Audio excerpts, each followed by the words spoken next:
When a man takes a wife and marries her, if then she finds no favor in his eyes because he has found some indecency in her, and he writes her a certificate of divorce and puts it in her hand and sends her out of his house, and she departs out of his house, and if she goes and becomes another man's wife, and the latter man hates her, and writes her a certificate of divorce and puts it in her hand and sends her out of his house, or if the latter man dies, who took her to be his wife, then her former husband who sent her away may not take her again to be his wife after she has been defiled, for that is an abomination before the Lord, and you shall not bring sin upon the land that the Lord your God is giving you for an inheritance.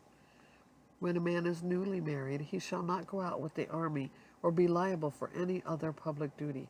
He shall be free at home 1 year to be happy with his wife, whom he has taken. No one shall take a mill or an upper millstone in pledge, for that would be taking a life in pledge. If a man is found sleeping or stealing one of his brothers of the people of Israel, and if he treats him as a slave or sells him, then that thief shall die. You shall purge the evil from your midst. Take care in a case of a leprous disease to be careful to do according to all the Levitical priests shall direct you, as I commanded them, so you shall be careful to do. Remember what the Lord your God did to Miriam on the way as you came out of Egypt. When you make your neighbor a loan of any sort, you shall not go into his house to collect his pledge. You shall stand outside, and the man to whom you made the loan shall bring the pledge out to you. And if he is a poor man, you shall not sleep in his pledge.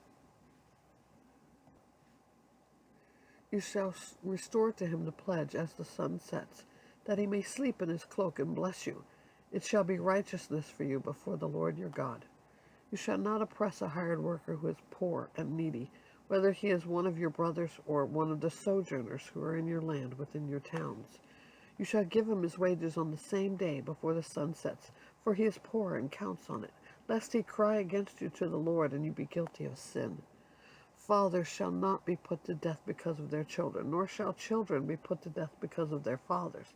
Each one shall be put to death for his own sin. You shall not pervert the justice due to the sojourner or to the fatherless, or take a widow's garment in pledge. But you shall remember that you were a slave in Egypt, and the Lord your God redeemed you from there. Therefore I command you to do this. When you reap your harvest in your field, and forget a sheaf in the field, you shall not go back to get it. It shall be for the sojourner, the fatherless, and the widow, that the Lord your God may bless you in all the work of your hands. When you beat your olive trees, you shall not go over them again. It shall be for the sojourner, the fatherless, and the widow. When you gather grapes of your vineyard, you shall not strip it afterward.